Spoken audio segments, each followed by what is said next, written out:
Olá pessoal, tudo bem? Vamos estudando aí, vendo essas questões de como se formou a cristologia, né? Essa visão de que Jesus é Deus e é Filho de Deus, e a questão da trindade, da tríade. Então precisamos estudar como que isso se formou. Não foi assim de uma hora para outra, foi muito estudo, muita briga, algumas coisas que a princípio a igreja aceitava como ortodoxo, logo em seguida se tornava heresia e novas teorias surgiam. Aqui hoje nós vamos falar um pouquinho sobre os teodotianos, né, os adocionistas romanos. Era um grupo que tinha uma ideia de adoção, de que uma visão de que Cristo não era divino por natureza, mas que ele foi adotado por Deus e se tornou filho de Deus. Surgiu não na cristandade judaica, mas numa linhagem mais gentia. Era um grupo conhecido por teodotianos, porque o seu fundador é o Teodoto, né, um cara muito estudioso lá na cidade. Era um sapateiro e teólogo amador que discutiu essa questão. Então, o que se via nessa teoria? Cristo era diferente dos outros seres humanos por ter nascido de uma mãe virgem, como está lá no Evangelho de Mateus e no Evangelho de Lucas. É importante a gente entender que não existe nada escrito diretamente dessa teoria, dos escritores dessa teoria, dessa visão. O que se tem são refutações feitas por Hipólito.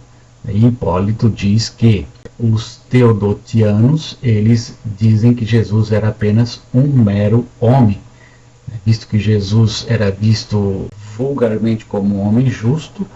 Algo especial aconteceu nele através do batismo, né, que foi o Espírito Santo que veio sobre ele e concedeu a ele poder para executar grandes coisas e coisas milagrosas. Então, conforme Hipólito, os teodotianos estavam divididos entre si a respeito do relacionamento de Jesus com Deus. Alguns mantinham que Jesus era um mero homem, empoderado pelo Espírito que recebeu no batismo. Outros aparentemente acreditavam que naquele momento Jesus se torna divino. Outros ainda sustentavam que ele fora feito Deus na ressurreição. Tudo isso são refutações por Hipólito. Não temos nenhuma carta, nenhum documento escrito por Teodoto. A refutação mais séria, repercutida contra os teodotianos, aparece nas obras de Eusébio, que era um grande pai da igreja, né? Como acontece com muita frequência em sua obra de 10 volumes sobre a história da igreja. Eusébio cita longamente uma obra que o autor ataca uma visão herética, sem, entretanto, indicar o autor. Portanto, existe aí esse livro chamado Pequeno Labirinto, e esse livro não se tem conhecimento se é de Hipólito ou de Orígenes. Não existe nenhum documento escrito pelo próprio Teodoto ou pelos teodotianos. Só existe esse livro, O Pequeno Labirinto, que pode ser escrito por Hipólito ou por Orígenes, que contesta os argumentos, né, de Teodoto. Então, quais são os argumentos de Teodoto? Os argumentos de Teodoto é o docetismo, que seria o adocetismo. Então, nesse livro consta aí que os teodotianos tinham uma visão completamente diferente, dizendo que Jesus era totalmente humano e não era divino, mas ele foi adotado como filho de Deus. Essa doutrina foi ensinada pelos próprios apóstolos e pela maioria da igreja em Roma até a época do bispo Vítor, no século II. Então, historicamente, como vimos, os teodotianos podiam muito bem ter certa razão sobre o que estavam dizendo por conta da visão pré-cristã. De fato, parece ter existido um entendimento nesse tipo entre as crenças cristãs primitivas. não é tão claro e que esta visão seja apoiada pela maioria dos cristãos até a próxima época deles. Uma questão importante deste livro, O Pequeno Labirinto, é quando eles acusam os teodotianos de alterar os textos do Novo Testamento e copiarem as suas ideias adocionistas nesses textos. Isso está escrito no livro de Eusébio, História da Igreja, número 5, 28. Vamos ver. Eles meteram as mãos despudoradamente nas Sagradas Escrituras, afirmando tê-las corrigido. Ao dizer isso, não estou a difamá-los, como pode logo verificar qualquer um que o deseje.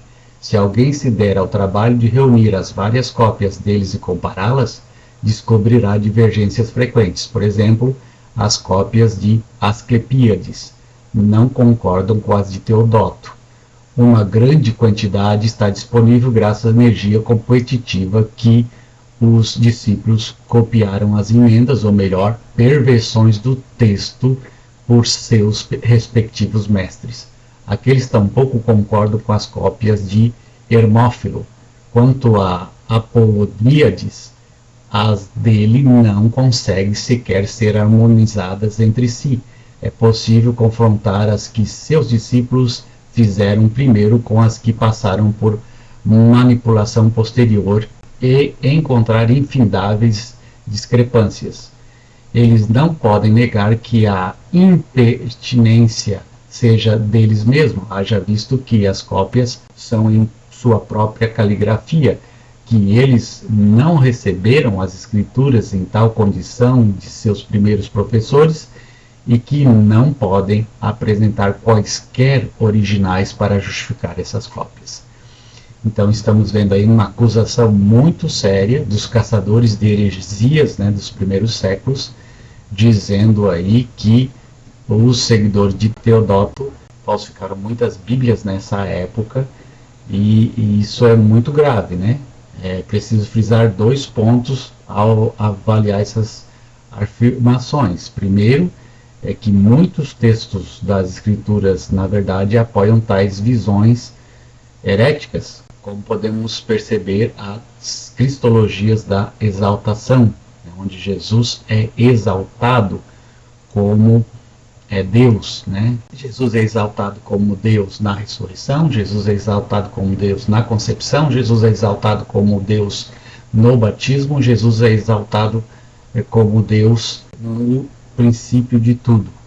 O segundo é que, embora os ortodoxos afirmam que esse tipo de manipulação dos textos fosse uma atividade herética, nos manuscritos do Novo Testamento, que restam hoje, quase toda evidência aponta para uma direção, mostrando que foram justamente os escribas ortodoxos que modificaram os textos a fim de fazê-los combinar melhor com os interesses teológicos ortodoxos.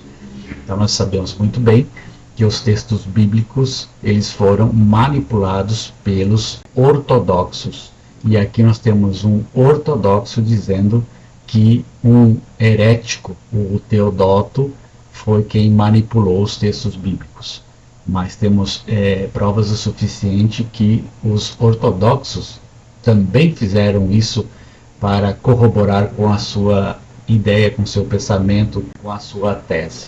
Então, em todo caso, essas ideias adocionistas foram rejeitadas pelos teólogos ortodoxos lá pelo século II e III, cujas visões haviam migrado com firmeza para o campo das cristologias encarnacionistas, nas quais Cristo era entendido como sendo por natureza um ser divino, pré-existente, que havia se tornado humano. Podemos ver que cada grupo aí afirmava uma visão do cristianismo primitivo, o seu ponto de vista, os seus ensinamentos sobre Jesus e seus seguidores. Então essa visão aí de que Jesus era humano e foi adotado acabou sendo rotulada como docetismo, da palavra grega dokeo, que significa parecer ou aparecer. De acordo com essa perspectiva, então, Cristo não era realmente um homem, só parecia ser um homem,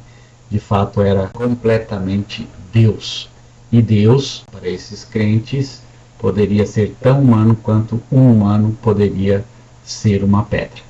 Nós podemos perceber que Paulo poderia ter defendido alguma tese parecida com essa, quando a gente lê em Romanos, capítulo 8, versículo 3, que Cristo tinha a semelhança da carne pecadora, e em Filipenses 2:7, que era em aparência como um ser humano. Então, mas jamais enuncia com clareza suas ideias sobre a humanidade de Jesus. Paulo não trabalha essa questão. Paulo diz em Gálatas 4:4 que Jesus nasceu de uma mulher, não diz que mulher, não diz como foi, e isso não soa como um tipo de coisa que a maioria dos docentistas desejam afirmar. Então, existe aí essa incongruência, vamos supor. O resultado é que o primeiro atestado, claro, de uma visão docetista aparece apenas no final do período do Novo Testamento, no livro conhecido como 1 João. Lá sim aparece essa ideia do docetismo. Esse livro de 1 João é dirigido contra os membros da comunidade do próprio autor, os ex-membros que se separaram do grupo maior devido às diferenças de opinião quanto à natureza da existência de Cristo. As pessoas deixaram a comunidade para fundar a sua própria igreja e não acreditaram que Cristo veio da carne, mas acreditavam que ele fosse um ser humano verdadeiro de carne e de sangue. Então aí inicia-se uma outra briga, que seria os docetistas combatidos em João. Então em 1 João ele diz: aqueles contrários a Cristo, agora muitos anticristos têm surgido, por isso sabemos que esta é a última hora. Aqueles contrários a Cristo, agora muitos anticristos têm surgido, por isso sabemos que esta é a última hora. Eles partiram de nós, mas não eram uns dos nossos.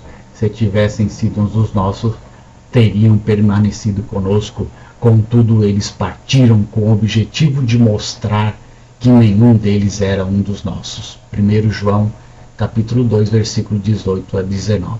Então fica claro para nós que, pela essa passagem, os oponentes de Cristo, segundo o autor de 1 João, eram pertencentes à igreja dita como verdadeira, mas por discordarem de opiniões, formaram uma outra igreja. Nós temos mais adiante um texto de João também, capítulo 4, versículos 2 a 3, que fala dos anticristos, né? Os anticristos são aqueles que são contra as ideias, as teologias da igreja. Por meio disso, vocês podem conhecer o Espírito de Deus.